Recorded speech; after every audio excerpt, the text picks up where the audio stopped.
Are you a married man who has been stuck in a sexless marriage for years, if not decades?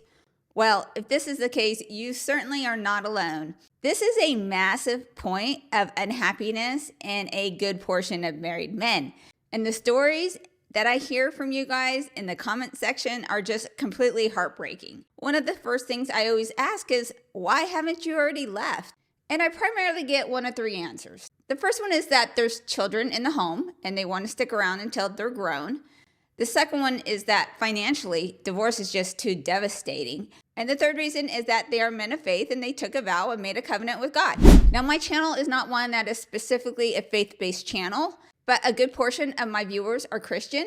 And so sometimes I will do videos specifically through that lens. And today is one of those days. Now, a couple weeks ago, I did drop a video kind of calling out the Christian churches about how they're dropping the ball, very much so placating to the women of the congregation, emphasizing and focusing really on how men should show up to their marriage, while completely not talking and simply ignoring men's needs in marriage, specifically regarding sex. So these guys, being good men of faith, really kind of find themselves lost as to what to do when their wife's no longer interested in having sex with them anymore.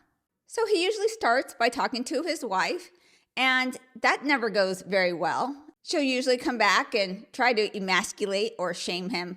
Well, is that all you ever think about? How many of you guys heard that line? Or she'll give him a laundry list of things that he has to do, some hoops he has to jump through, maybe helping around the house more. And surprise, not surprise, that doesn't work. Or he'll even go as far as to try to mentally will himself out of this God-given desire for his wife. But no luck there. So he finally thinks, okay, let's go to the church. Let's see what they have to say. So the wife reluctantly goes along, thinking, like, I don't know what I'm doing here. I'm not the one with the problem. But here's the kicker.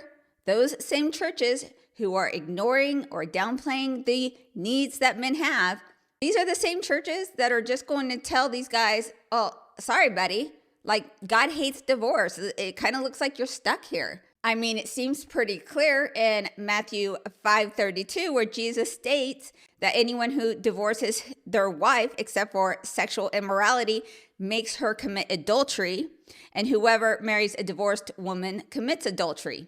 And what makes things kind of even more difficult when we are turning to the Bible to kind of direct ourselves into the course of how we're supposed to conduct our lives, like every single Bible translates things differently. So in this specific translation, it says sexual immorality. Well, another one says fornication. And I'll be real, the fornication kind of got me because I was like, wait a minute. I thought fornication had to do with when you're having sex before you're married. So I had to do this deep dive where I learned that this word fornication that could be found in some of the translations of the different Bibles actually comes from the word porneia, spelled Pornea. Porneia, which includes adultery and incest. And then when you go back and even translate that word further, that comes from a Greek word that also means indulging in any kind of unlawful lust, including homosexuality. So it's really difficult, even with having all these various different translations, to try to get the gist of what the scripture is trying to tell us. But for today, let's go ahead and just take the broadest scope to include not only just penetration, but also to include kissing, oral sex, and for the modern times, also to include such things as inappropriate texting or sending nude selfies. We're just going to take the broadest scope here. Now, you may wonder why scripture doesn't specifically address the topic of women divorcing their husbands. And this is simply because they couldn't. It was illegal. They had no right to do so. So I'll be touching a little bit more on that later. So divorce certainly is allowed for those cases when a woman displays sexual immoral behavior with another person who is not her husband. Seems pretty clear cut. But what about withholding sex from her husband? Does this technically meet Jesus's definition here? And I would say if we were speaking to this specific verse, no, because there's no outside third party involved. So does this mean that if she wants to make you an involuntary monk, it is what it is? Is this really what God had in mind for marriage? So if scripture is to be relied upon to specify and define every single instance and every single case in which divorce is allowed, then women as a whole have no out. There's no scripture that speaks to times when she's allowed to divorce. But if that same couple came to the church seeking help, but the circumstances of what was happening were different. The circumstances were that maybe he was physically abusive to her. Would they tell her, sorry, this is not a sexual sin, therefore you're stuck? No, they would never do that. In fact, not only would they not do that, they would probably call the police and actively help her to get out of that situation. So clearly pointing to one specific scripture cannot give us the full picture of our individual marriage situations, because God, whose very essence, whose very definition is love, the one who gave us the highest commandment, which is to love one another, can't possibly be telling us to ignore our own value and stay in a harmful marriage that could either psychologically or physically kill us. So obviously, we have to be missing some kind of information or some kind of context or a combination of the both of those. So what exactly does God have in mind for us regarding marriage? Well, let's go all the way back to the beginning. Hey, I'm just sliding in to ask you a question. Why are you friend zoning me? Did you know that 90% of my viewers who watch my content do not subscribe? We're on the third date or more here. We're in a relationship. So let's just make it formal. Hit that subscribe button. So what does the Bible say about marriage? Well, we can go all the way back to Genesis 2.24, where the Bible is very clear that marriage is a covenant, a one flesh union, where a man and a wife become one. Now, this one flesh union is not simply a physical one, even though that does happen, but it's also one in which it's a mindset mentality, that what you are doing for another person is also what you are doing for yourself, and how you would never harm or hurt your own body. And that is the mindset we are to take when it comes to how we operate and conduct ourselves within the marriage. And then Paul in 1 Corinthians 7 says the husband should fulfill his marital duties to his wife and the wife to her husband. In other words, and I'm speaking mostly to the ladies, Paul's pretty clear here. Sex is not an option in your marriage. It is a duty. It's a gift. It is the glue. So Paul is very explicit when it comes to the matter of sex. And he even explains why, so that you do not open the door to temptation. The reality is that when a wife withholds sex, not for health, not for trauma, but simply because she has one reason or another, maybe it's a hormone issue or there's an attraction issue within the marriage, whatever it is, because we all know that there's many that she can come up with. But when a wife withholds sex, she is willingly violating the marriage contract that she vowed to uphold. And women will even go as far as denying that she ever took that vow. So I'm not sure what to have and to hold means to you guys, but that sure sounds like it to me. So even if she tells you, I never said those words, I never took that vow, it's very hard for her to argue against 1 Corinthians 7:5. It's in there. And as a Christian woman, she is supposed to strive daily to follow the scripture to the best of her ability. So Paul explains that frequent sex is not only important, but gives us and cites the reason why we need to do so, which is to guard against temptation. And the biggest mistake I think women make is when they discount the power of sex, believing that it is merely just a physical release. They don't even know that, well, yes, there is that component to it. The power really comes because of that emotional connection. It's his primary way for him to connect with her. If he simply wanted to release, he could just take care of his own business on his own time. So not having that frequent sex is not providing a consistent and regular way for a man to emotionally connect with her. And when a woman chooses to sever that primary means of emotional connection with her husband, what happens then is that he shuts down, builds that wall, and he cannot love her properly. He cannot do the thing that he is supposed to do as a man, which is to love her. It would be like a woman expecting that she feels as emotionally connected to her husband, but every day he just refused to talk to her. Why don't you talk to me anymore? I feel so disconnected from you. And he's like, I just talked to you yesterday.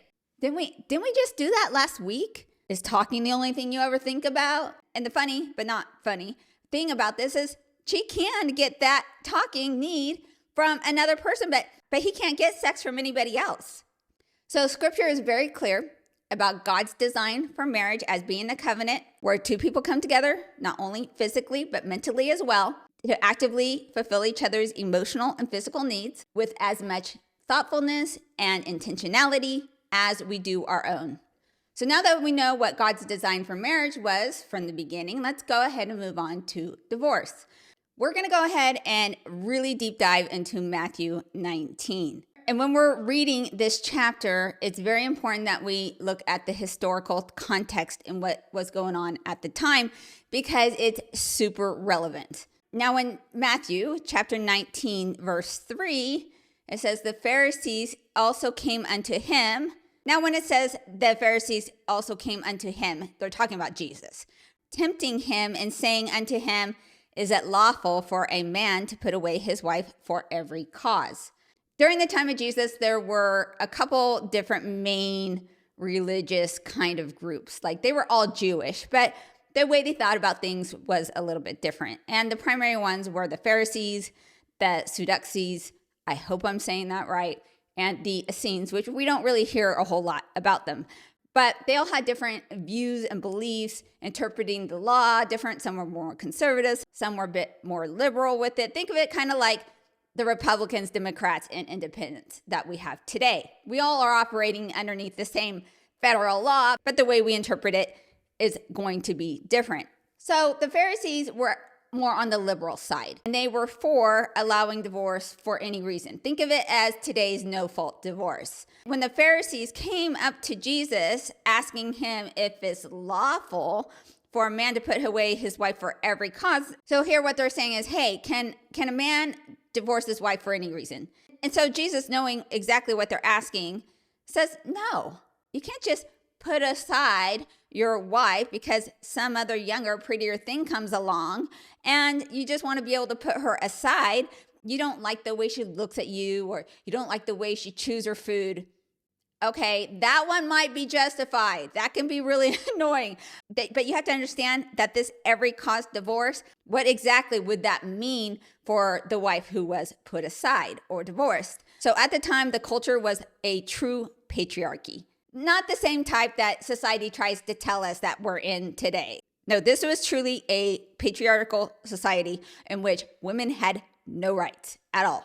They weren't voting. They could have jobs within their household or underneath operating their families, but one in which they would be able to survive or maintain their own household certainly was not the case. They had no means of being self-sufficient at all. They didn't have the right to divorce for any reason. Men only had that right. So the only way a woman could get divorced is if she approached her husband, asked for it, and he agreed. But if he said no, it's just too bad. So women truly were beholden to men for every single thing in Jesus' time. They lived with their father until marriage, and then at that time they would go and live with their husband. And if for some reason the man decides to leave his wife, then she would have to go back to her father if he was alive, and he agreed to take her. And if that was not the case, then she would have to seek another male relative in which she could live. And if that wasn't even an option, then she would basically have to live on the street, probably have to enter into prostitution. She might be raped. She probably would be killed. It was a very serious situation about what would happen in these cases. So back in the time when a man decided to divorce his wife, it could really put her in these very dire and dangerous situations. And Jesus understood this. He understood that although society did not place a high value on women, God did. And he wanted to protect these women. So Jesus knows that the intention for marriage was this one union flesh. So being able to just divorce a woman for simply any reason whatsoever, highly deviated from God's original intent that it's a serious relationship protected by covenant, one where it's not forbidden to break, but should be done so only as a very last resort. A no-fault divorce dissolves that obligation. Are you a married man who is stuck in a sexless marriage? Well, if so, you certainly are not alone. Listen, seducing a woman once is hard enough, but maintaining that desire for years, if not decades, is a whole different game. It's a game of knowledge and skill, and nobody teaches men how to do this. Not your parents, not society, and certainly not the woman that you're married to. I'm Monica Almaguer. I've been teaching thousands of men the specific tips, tools, and techniques to create a hot, steamy marriage on my podcast, Modern Marriage with Monica. But now I've taken all that information, those thousands of hours, and really have just distilled everything that you need to move the needle in your relationship with your wife into one simple course. And before you ask, no, your wife doesn't need to know or be on board. It requires nothing from her. In my course, How to Create and Maintain Long-Term Sexual Attraction, I give you all the information, all the tools, not just for right now, but for years. Let me just go over a couple of the things that you're gonna learn in my course. The first thing is the 6 pillars of long-term attraction. We're gonna go over the proper expectations. We're gonna go over how women really work, polarity, the proper masculine and feminine dynamic. I've put together everything you need to create this environment in which your marriage and your sex life is not only just going to survive, but thrive. If this is something that you would like more information on, go ahead and hit that button below. Divorce was never meant to be something where you can, on a whim, decide, oh, hey, look, this woman looks better today. Let me go here. Because by doing so, these men would literally be sending their current wife off to their death. And that was not acceptable to God, who loves his daughters and wants to protect them. And before we move on, we also have to discuss this actual word lawful. When speaking of lawful, are they asking if divorce is against the law or should be against the law? No, because divorce was already legal. It had been legal for a long time, even before Moses. Because Moses didn't legalize it, he simply regulated it. And we're going to discuss how he did so in a minute. But the Pharisees in this case are asking Jesus specifically about a no-fault divorce situation. So he replies to them and says, have ye not read that he which made them at the beginning made them male and female, and said, for this reason shall a man leave his father and mother and shall cleave to his wife, and they twain shall be one flesh. I don't know which version I'm reading, guys, so I'm just going to go with this. Wherefore they are no more twain. And I looked at the word twain. It just means two. What therefore God has joined together, let no man put asunder. Can I just do a side note? Because are we all just assuming that we married the person that God chose for us? Because haven't you ever been to a wedding and you're sitting there with all the other people in the pews or chairs, and you see this couple and you know that they are just a disaster? The relationship has been a dumpster fire, and you're thinking, I don't know why these people are getting married. And you're all sitting there making secret bets about how long this couple's going to last. Because I think that this is probably the primary problem we're seeing with a good portion of marriages today. We chose to marry somebody God didn't have in mind for us. And you can kind of see this sometimes in couples who meet in high school, and then they separate and go to college. One of them or both of them marry somebody else, and then they have a couple kids, and 10, 15 years later, they end up back together. Because it doesn't make sense to me that, as stupid and fallible as we are as humans, that in this one specific area, this is the one area that we all just got it right.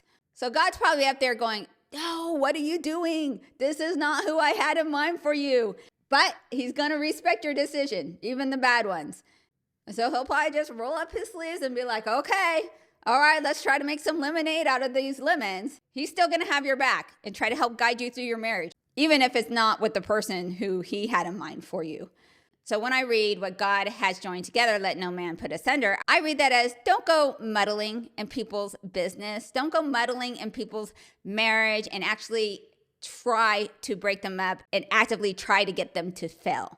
Nor should the people within the marriage actively do those things which would cause the marriage to fail as well. So moving on to verse 7, it says, they say unto him, why did Moses then command to give a writing of divorcement and to put her away? So one thing you need to understand here is about how marriages were actually done at the time. Like, what was the process to get married?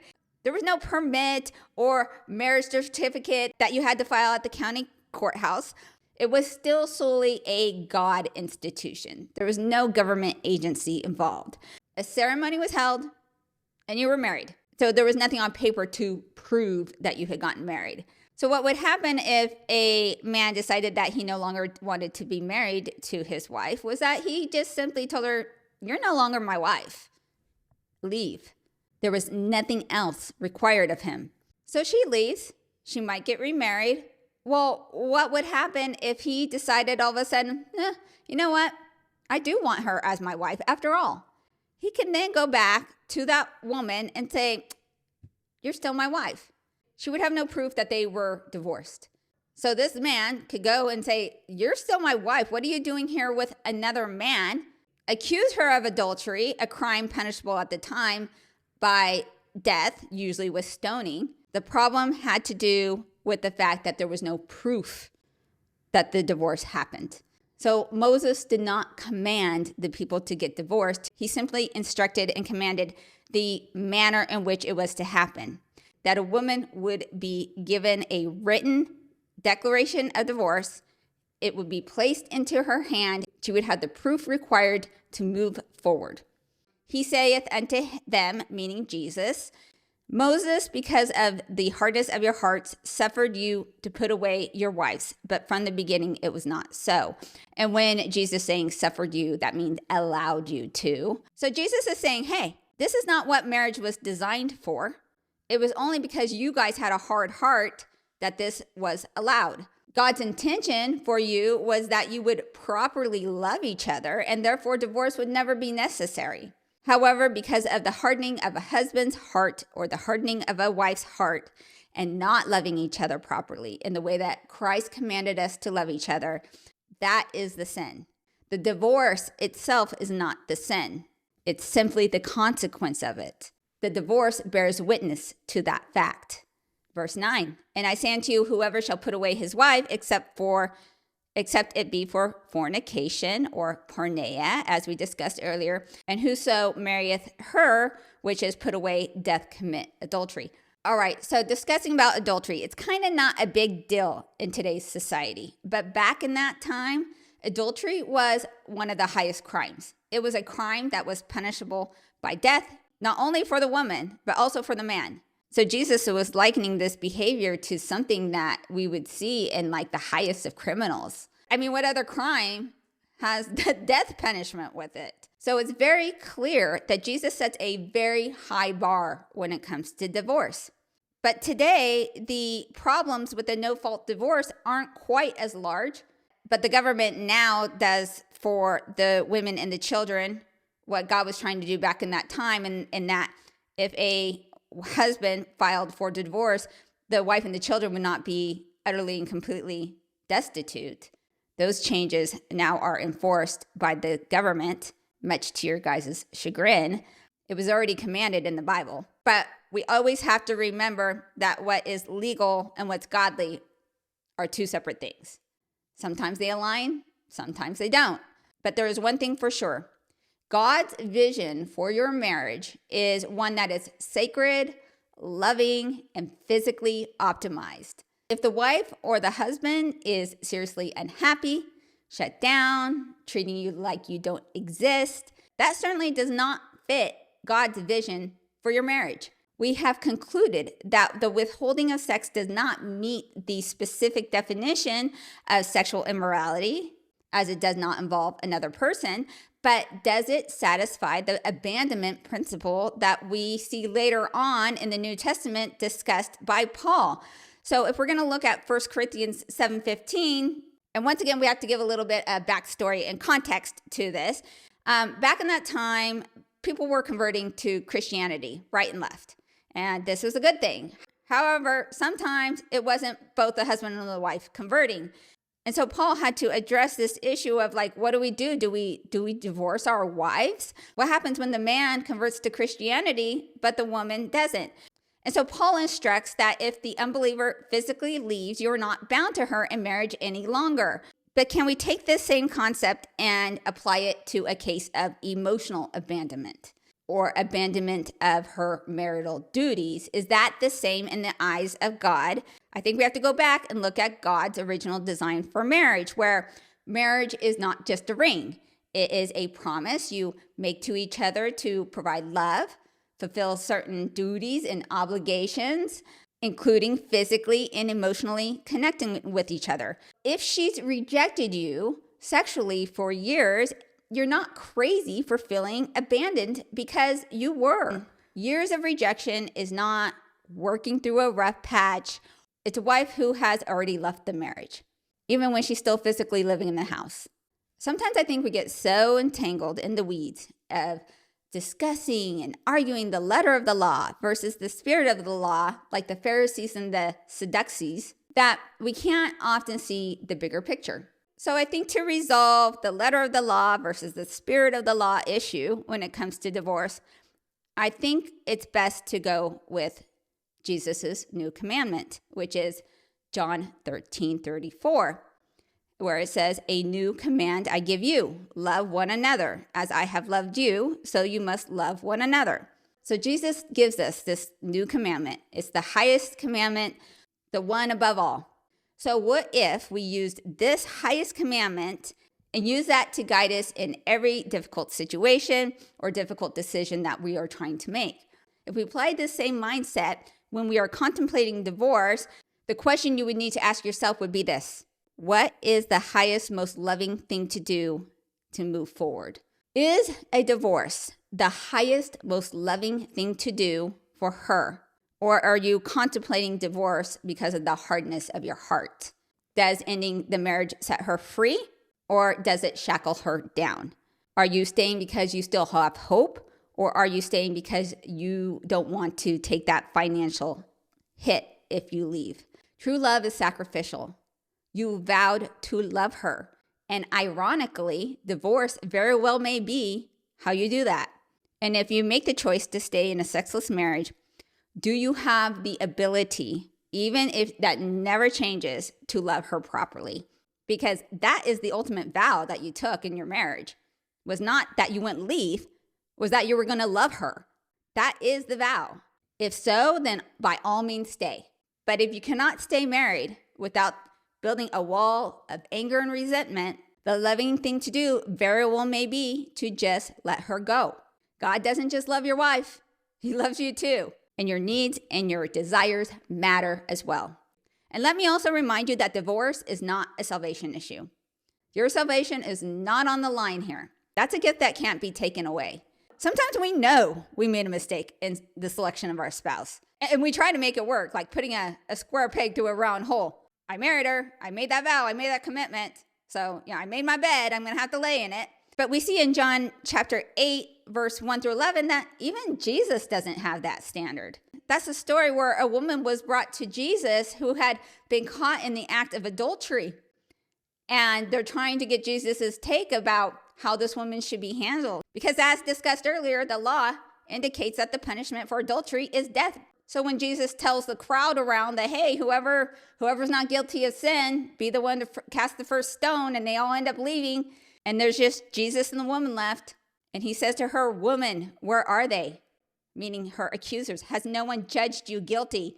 And she answered, "No one, sir." Jesus says, "I also don't judge you guilty. You may go now, but don't sin anymore." Like, guys, this woman committed the highest of sins in that time. One punishable by death, and Jesus tells her, "I also don't judge you guilty." That is so powerful. Now, this is not me trying to give you guys some kind of loophole, a divorce hall pass of sorts.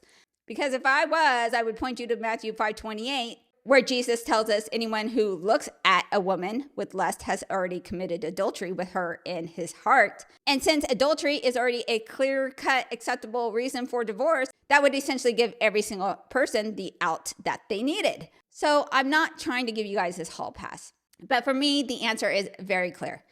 A loving, thriving marriage, one that is based upon sacrificial love and continued mutual commitment. Mutual being the key word here. Mutual commitment of upholding your vows and duties.